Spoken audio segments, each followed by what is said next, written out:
नमस्कार। मैं हूँ शरद द्विवेदी और कार्यक्रम अफसरनामा में आपका बहुत बहुत स्वागत है।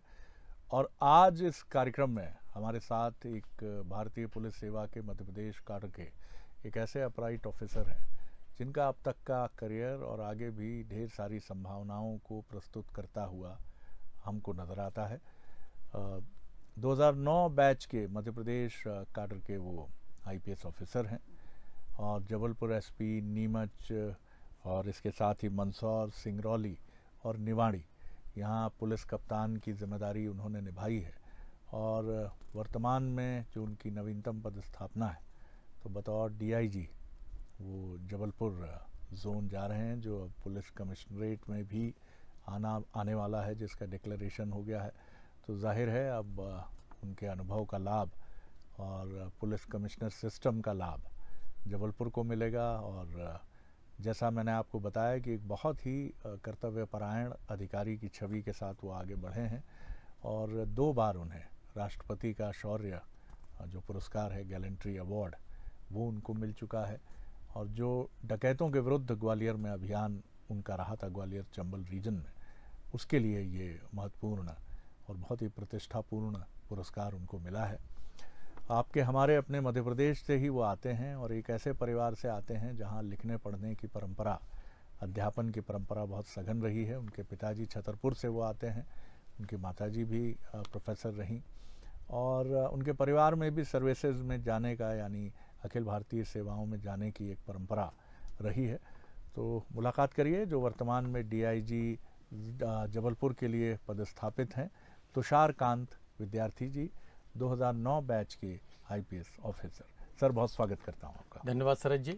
आपको बहुत शुभकामनाएं नए साल की। आपको भी ढेर सारी शुभकामनाएं और पूरे बंसल न्यूज परिवार को भी बधाइयाँ। थैंक यू सर, आपने वक्त निकाला।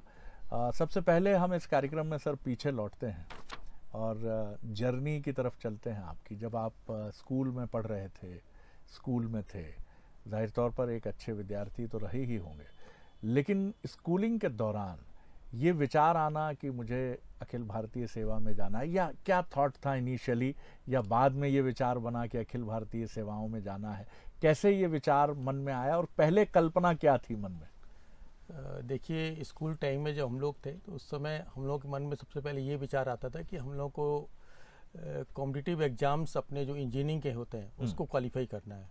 तो हमारा जो मैथ साइड से मेरा सब्जेक्ट था जी, तो मैंने उसमें इंजीनियरिंग टेस्ट क्वालिफाई करते हुए फिर मेनिट, जो भी मेनिट के नाम से जाना जाता है, एमसीटी में, जी, हाँ, रीजनल इंजीनियरिंग कॉलेज में एडमिशन हुआ। हाँ। कुछ समय वहाँ टीचिंग भी की और उसके बाद सिविल सर्विसेज को क्वालिफाई करते हुए फिर मैं इस मुकाम पर पहुँचा हूँ जी। तो एक नेचुरली जब मैं इंजीनियरिंग कॉलेज में था तो वहाँ इलेक्ट्रिकल इंजीनियरिंग एसोसिएशन में वाइस प्रेसिडेंट भी रहा। बहुत सारी एडमिनिस्ट्रेटिव एकेडमी और चीज़ों में मैं लगातार इन्वॉल्व भी रहा।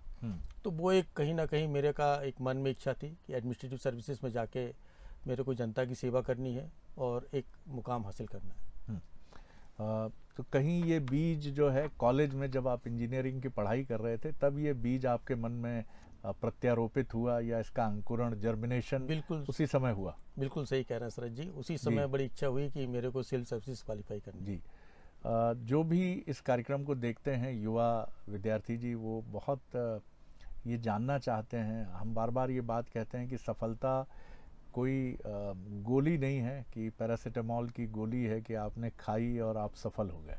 एक लंबी जर्नी होती है, एक लंबी यात्रा होती है, एक आपको बहुत सारी चीज़ों को पीछे छोड़ना होता है, अपनी इच्छा शक्ति से काबू पाना होता है। आप ऐसे जो स्टूडेंट्स हैं उनसे क्या कहेंगे कि आपने जब पहली बार इस सेवा में आप जब अपेयर हुए, वो पहला अटेम्प्ट था या उसके बाद के अटेम्प्ट्स में आपको कामयाबी मिली? नहीं, मैं शुरुआती अटेम्प्ट्स में मेरा सिलेक्शन हुआ और मैं लोगों को यही मैसेज देना चाहूँगा कि आप लोग जो भी स्टेट सिविल सर्विसेज है, यूपीएससी है, इसकी जो भी आप लोग तैयारी करते हैं, एक बार पूरे डेडिकेशन, डिटर्मिनेशन के साथ अपने गोल को अचीव करने के लिए पूरा एक बार बना लेंगे प्लानिंग कि कैसे इसको करना है, तो निश्चित रूप से आपको ज़रूर सफलता मिलेगी और आप कसौटी पर ज़रूर सफल होंगे जी। आपकी हमारी जनरेशन के सामने शायद उतनी चुनौती नहीं थी, लेकिन आज की जनरेशन एक तो बड़ी, माफ़ कीजिएगा, कई बार ये कहने के लिए हम मजबूर होते हैं कि उनके सामने काफ़ी सारे ऑप्शंस हैं। मनोरंजन के लिए भी, रिक्रिएशन के लिए भी, और दूसरा वो जल्दी से निराश होने की तरफ भी, जैसे बड़ी जल्दी बढ़ जाते हैं उस तरफ। आप क्या इन परिस्थितियों से जूझे कभी, कि ऐसा लगा मन को चोट लगी है, मन टूटा कभी? या मैं आपको देख रहा हूँ तो मुझे लगता है एक बहुत गहरा ठहराव है, या आपको पेरेंट्स से, आपके अपब्रिंगिंग से आपको मिला? बिल्कुल सही कह रहे हैं आप। कहीं ना कहीं पेरेंट्स का, टीचर्स का एक मोटिवेशन होता है कि आप अपनी जो भी आपने गोल फिक्स किए हैं उनको अचीव करने के लिए लगातार आप काम करते रहें, और वो ऊर्जा आपको अपने पेरेंट्स, अपने टीचर से ही मिलती है।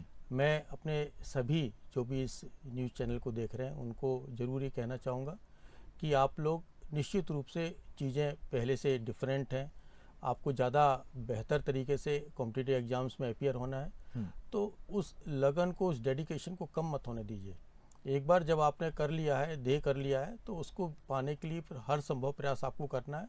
और जो आपको सोशल मीडिया में आपका इन्वॉल्वमेंट होता है, उन सबसे कहीं ना कहीं कॉम्पिटिटिव एग्ज़ाम्स के ड्यूरेशन में अपने आप को पृथक रखना है। केवल उन्हीं चीज़ों से जो आपके करंट अफेयर्स हैं और जनरल नॉलेज से चीज़ें जुड़ी हुई हैं, तो उन चीज़ों में आपका इन्वॉल्वमेंट होना चाहिए, बजाय इसके कि हम बहुत सारी चीज़ों से जुड़ जाएं और फेसबुक, इंस्टाग्राम, इस सब में चीज़ों को ऑपरेट करते रहेंगे तो कहीं ना कहीं समय आपका जाया होगा। बिल्कुल, आपने बहुत बहुत महत्वपूर्ण जो विद्यार्थी जी हैं इनकी ये टिप्स है, और उन्होंने एक शब्द यूज़ किया है कि ड्यूरिंग ऑपरेशन, यानी ड्यूरिंग आपके परीक्षा के समय। ये भी नहीं है कि आप ज़िंदगी भर के लिए कोई आजीवन कारावास भुगतने के लिए तैयार हो गए हैं। तो ये चीज़ बहुत ध्यान रखिए कि कुछ पाना है तो कुछ छोड़ना है, हमेशा के लिए नहीं, उस पल के लिए जब तक आप तैयारी कर रहे हैं। निश्चित रूप से वो जब आपका ड्यूरेशन है, उस ड्यूरेशन में कमिटमेंट आपका होना चाहिए। ये भी एक चीज़ इस कार्यक्रम में भी हमने सुना, आप इससे कितने सहमत या असहमत हैं, कि अच्छे विद्यार्थियों का एक समूह बड़ी मदद करता है किसी भी पढ़ाई में।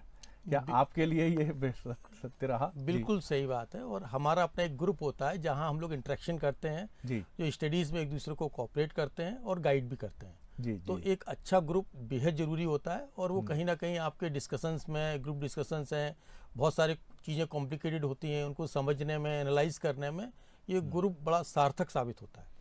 ये बिल्कुल ठीक बात है। तो आपने कोचिंग भी ली विद्यार्थी जी, या उसकी आवश्यकता नहीं पड़ी? उसकी आवश्यकता नहीं ली। इंटरव्यूज़ के समय हम लोगों को छोटे से मॉक इंटरव्यूज़ वगैरह हम लोगों ने किए थे, और बाकी ऐसी कोई आवश्यकता नहीं हुई। और हम लोगों ने इनिशियली थोड़े बहुत कोचिंग्स, जैसे इनिशियली आप प्रीलिम्स वगैरह के समय, उस समय जरूर किया था, बाकी सारी तैयारी अपने स्तर से की हम लोगों ने। एक बड़ा इम्पॉर्टेंट पड़ाव होता है, हालांकि आप अगर अच्छा पेपर लिखते हैं तो इंटरव्यू में आपको बहुत डिपेंडेंसी आपकी नहीं होती, अखिल भारतीय सेवा में जैसा हम सुनते हैं।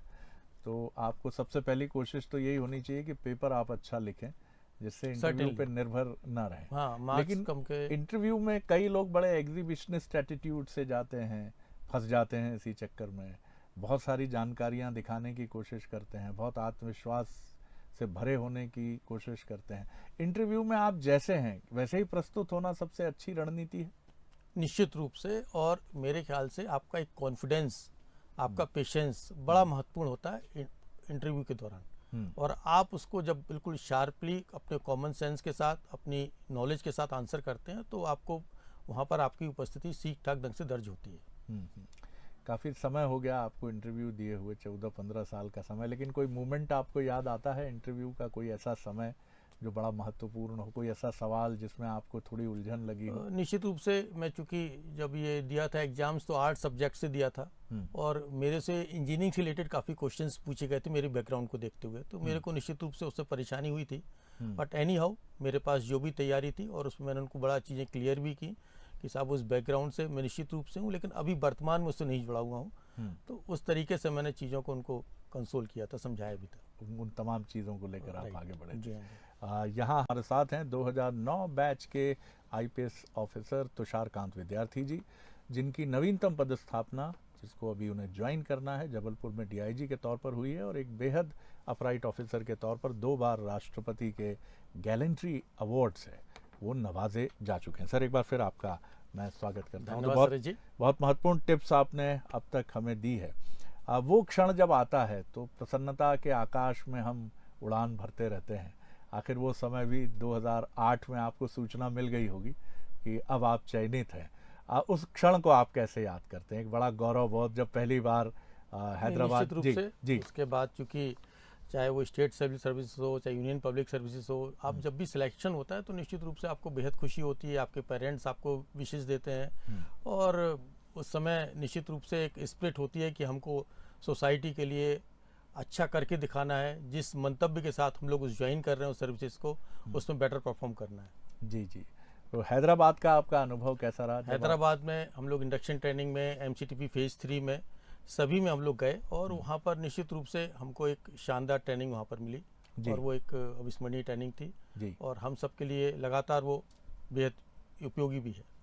आप ही के काडर के एक सीनियर अधिकारी से हमारी बात हो रही थी तो वो कह रहे थे वो ट्रेनिंग शुरू में बड़ी चुनौती देती है, आपको पूरे दिन और देर शाम तक आपको लगे रहना पड़ता है और कई बार घुड़सवारी जैसी चुनौतियाँ काफ़ी आपके लिए मुश्किल भी साबित होती है। निश्चित रूप से ट्रेनिंग में थोड़ा सा जब आदमी जाता है और पुलिस की जो ट्रेनिंग होती है निश्चित रूप से टफ होती है, उसको आपको करना, उसमें ढलना, अपने आप को धीरे आप उसमें समाविष्ट हो जाते हो। जी जी, आगे आप उसके अडॉप्ट कर लेते हो, फिर चीज़ें बेहतर होती चली जाती हैं। तो जो पहली पोस्टिंग थी, जब वर्दी पहन के आपने पहली पोस्टिंग की जगह आप पहुँचे तो जन सेवा जैसे आपने एक शब्द का प्रयोग किया और निश्चित तौर पर पुलिस की ये सेवा जन सेवा से सीधे डायरेक्टली जुड़ी होती है, तो कैसे याद करते हैं उस दिन को भी? निश्चित रूप से जब यूनिफॉर्म पहन के जाते हैं और हम उसी समाज में जब हम पुलिस को देखते थे तो एक दूसरे नज़रिए से उसको देखते थे। कहीं ना कहीं हमारे मन में सकारात्मक और नकारात्मक दोनों तरह के विचार पुलिस को लेके होते थे, लेकिन जब हम स्वयं उस यूनिफॉर्म को धारण कर लेते हैं तो निश्चित रूप से हमारे भीतर ये जज्बा होता है, जोश होता है कि हमको जो भी नकारात्मकता समाज पुलिस के प्रति रखती है या जो भी निगेटिविटी उसको ख़त्म करके एक सकारात्मकता पैदा करनी है, आम जन में पुलिस के प्रति विश्वास पैदा करना है कि वो उनकी रक्षा के लिए है, सुरक्षा के लिए है और सदैव उनके सहयोग के लिए तत्पर है।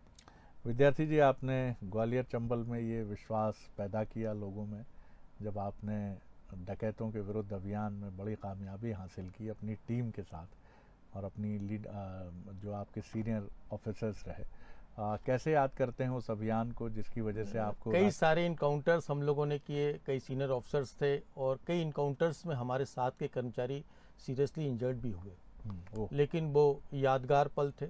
हम लोगों ने डकैती उन्मूलन में गोपालगढ़िया, प्रतापगढ़िया, कल्लू पिनपना, हन्नी मुसलमान गैंग, इस तरह के तमाम सारे गैंग्स को एबॉलिश करने में महत्वपूर्ण सफलताएं मिली और उसमें हमारे टीम के लोगों का आउट ऑफ टर्न प्रमोशन भी हुए और 2 बार मुझे गैलेंट्री मेडल मिलने का सौभाग्य भी मिला। जी, ये दोनों जो आपको अवार्ड मिले ये डकैतों के विरुद्ध अभियान, डकैतों के विरुद्ध के अभियान के थे। इस तरह के अभियान में जब पूरी टीम लगती है तो जिस तरह सेना को हम देखते हैं कि सेना का एक मनोबल उच्च रहता है, आपस में लगातार एक, क्योंकि वो बहुत जोखिम भरा भी होता है निश्चित तौर पर और कोई नहीं जानता कि उधर से क्या फायरिंग या इधर से क्या चुनौती, उधर से क्या चैलेंज, किस तरह से आप उस किस तरह का एक माहौल रहता है जब पुलिस की टीमें रात में पूरे जंगल में बिखर जाती हैं और एक अभियान चलता है? निश्चित रूप से उस समय हम लोगों को ये भी लगता है कि हमारी टीम, उसको लगातार हम लोग मोटिवेट भी करते हैं कि किसी भी तरह की कैजुअल्टी भी हो जाए तो हमको उसका सामना करना है और उस सफलता को पाना है। कई सारे हम लोग देर रात तक हम लोग के एम्बुश लगते थे, हम लोग अपने बहुत सारे इन्फॉर्मर्स होते थे, हम लोग तमाम तरह की इन्फॉर्मेशन होते थे, कई बार वो इन्फॉर्मेशन सही भी होती थी और कुछ गलत भी होती थी जी। तो उन सब पे लेकिन हमको लगातार कि इन्फॉर्मर जो भी सूचना दे रहा है उस पर काम करना है, क्योंकि यदि हम उस इन्फॉर्मेशन पे नहीं काम करेंगे तो उसका कॉन्फिडेंस खत्म हो जाएगा और धीरे धीरे जब उसको कॉन्फिडेंस हो जाता है कि पुलिस ऑफिसर्स हमारे इन्फॉर्मेशन पे एक्ट कर रहे हैं तो निश्चित रूप से फिर वो पूरी तरह से सारी चीज़ शेयर करता था और कहीं ना कहीं तमाम सारे बेनिफिट्स हम लोगों की तरफ से उसको मिलते भी रहते थे जी। और वो सारी सूचनाओं पे हम लोगों को डकैत प्रॉब्लम को ख़त्म करने में, डकैत गैंग से सफाई करने में महत्वपूर्ण सफलता हम लोग को लगातार मिली। जी जी, नहीं ये निश्चित तौर पर बहुत बड़ी सफलता आपने हासिल की। परिवार की भी एक बड़ी भूमिका होती है, ख़ासतौर से जब आप ऐसे प्रोफेशन में होते हैं जहाँ बड़े चैलेंजेस होते हैं। फैमिली के सपोर्ट को आप कैसे याद करते हैं? घर से जो समर्थन आपको पहले माता पिता से मिला और विवाह के बाद आपकी जीवन संगिनी से मिला, तो ये एक सपोर्ट जो रहता है कि नहीं आप बाहर काम कीजिए, घर का मोर्चा हम बहुत अच्छे से संभालते हैं। निश्चित रूप से बेटर हाफ का बड़ा इम्पोर्टेंट योगदान होता है जी। कई बार हम लोग जब एंटी डकैत ऑपरेशन में काम करते थे और देर रात तक नहीं लौटते थे या नेक्स्ट डे लौटते थे, एम्बुश लगाए हुए हैं, पड़े हुए हैं वहाँ पर, तो उस समय वाइफ का सपोर्ट, उसका मेंटल सपोर्ट बड़ा इंपॉर्टेंट होता है। वो बिना विचलित के जब किसी टारगेट को आप लोग लगे हुए हैं जरूर अचीव करके आइए। तो जो वो संबल मिलता है तो वही हमको आगे बढ़ने की प्रेरणा देता है। जी, इतनी व्यस्तता के बीच में क्या आपको लगता है कि अपने लिए भी समय निकालना बहुत ज़रूरी होता है और आप निकाल पाते हैं? निश्चित रूप से, और फिटनेस मेरी प्राथमिकता में शामिल है। जी।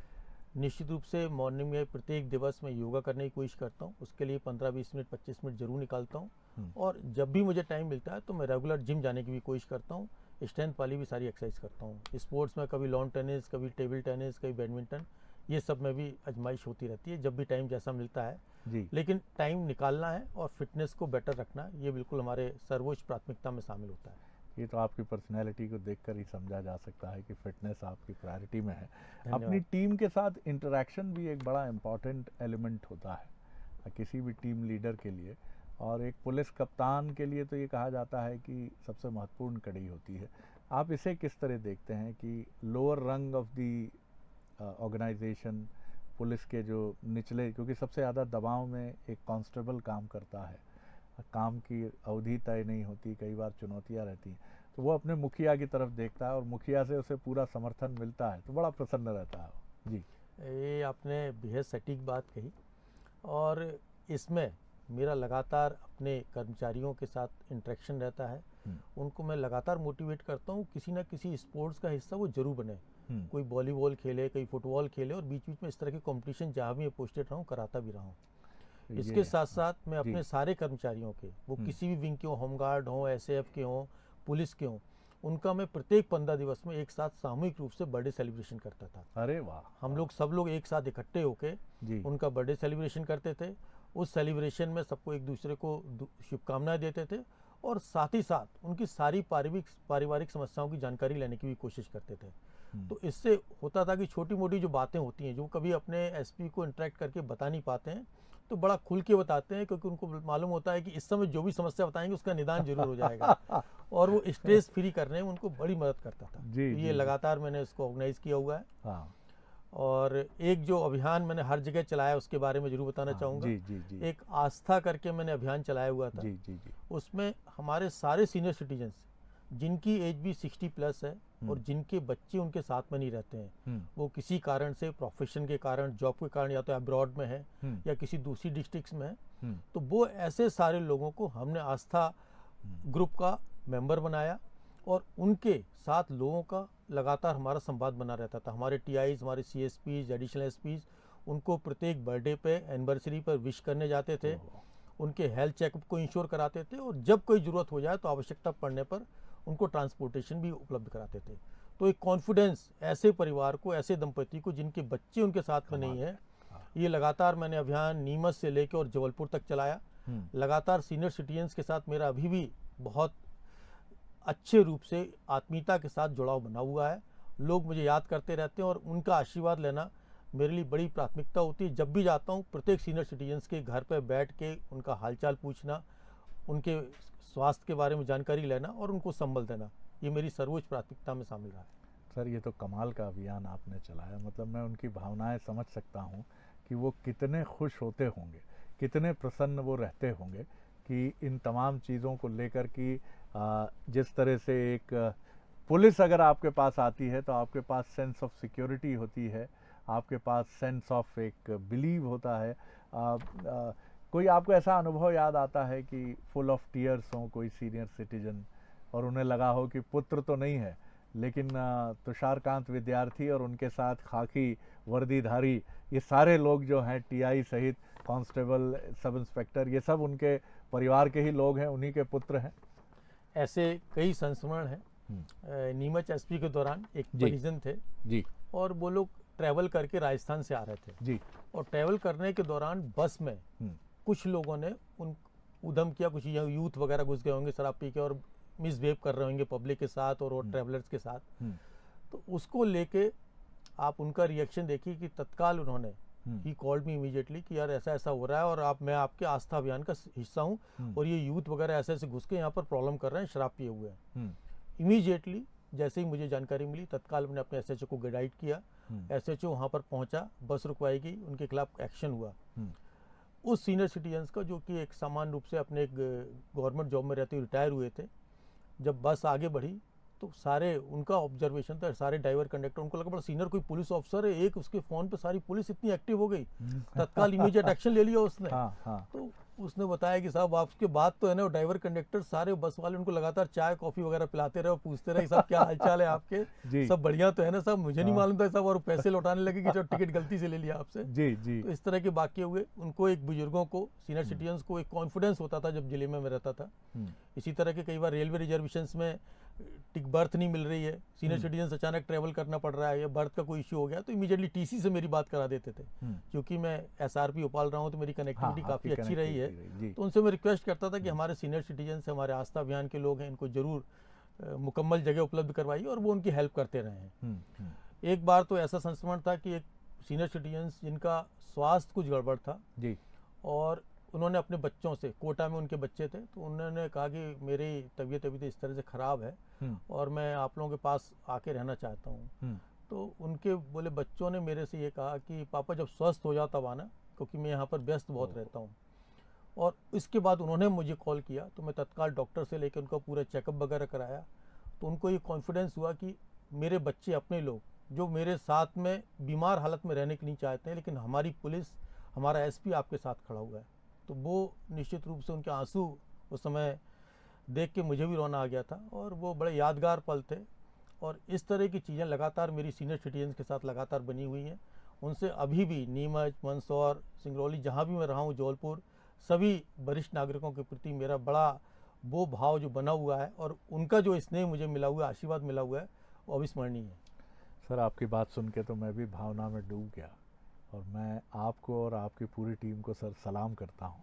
धन्यवाद सर। ये इतना बेहतरीन जेस्चर है, ये सोशल पुलिसिंग का एक ऐसा चमकता चेहरा है जो समाज में ये भरोसा पैदा करता है कि पुलिस जिसके बारे में, लेकिन मैं आपको सच बताऊं, ये वरदान है भारत में पुलिस, जो दुनिया भर में जो आबादी के मान से पुलिस की उपलब्धता है, भारत में ये चुनौती आबादी की वजह से बहुत गहरी है, लेकिन पुलिस का ऐसा चेहरा, और इसमें आप देखिए कि एक लीडर कैसा चेंज पैदा करता है, पूरी टीम, क्योंकि हम सब ईश्वरवादी हैं और ईश्वर में गहरी आस्था रखते हैं, तो ये बहुत इम्पॉर्टेंट चीज़ है। सर, कंक्लूड करते हुए एक दो सवालों के साथ मैं समाप्त करूँगा।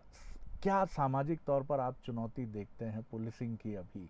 क्योंकि अब हम सुनते हैं कि ऐसे मामले भी बहुत आते हैं कि पेरेंट्स अपने ही बच्चों के विरुद्ध शिकायत करते हैं, संपत्ति के डिस्प्यूट भी होते हैं, और ख़ास तौर से जो हम देखते हैं कि सेक्सुअल जो क्राइम है अगेंस्ट वुमेन, वो अधिकतर परिचित, उसमें काफ़ी बड़ी संख्या में पड़ोसी, रिश्तेदार, इस तरह के लोग इन्वॉल्व रहते हैं। समाज का बदलता चेहरा क्या पुलिस को भी बहुत चिंता में डालता है? निश्चित रूप से, और ये एक बहुत बड़ा चैलेंज हमारी पूरी व्यवस्था के लिए है, और इसमें सबसे ज़्यादा महत्वपूर्ण है हमारी काउंसलिंग, क्योंकि हर चीज़ को आप डंडे की नोक पे ठीक नहीं कर सकते। बिल्कुल ठीक है।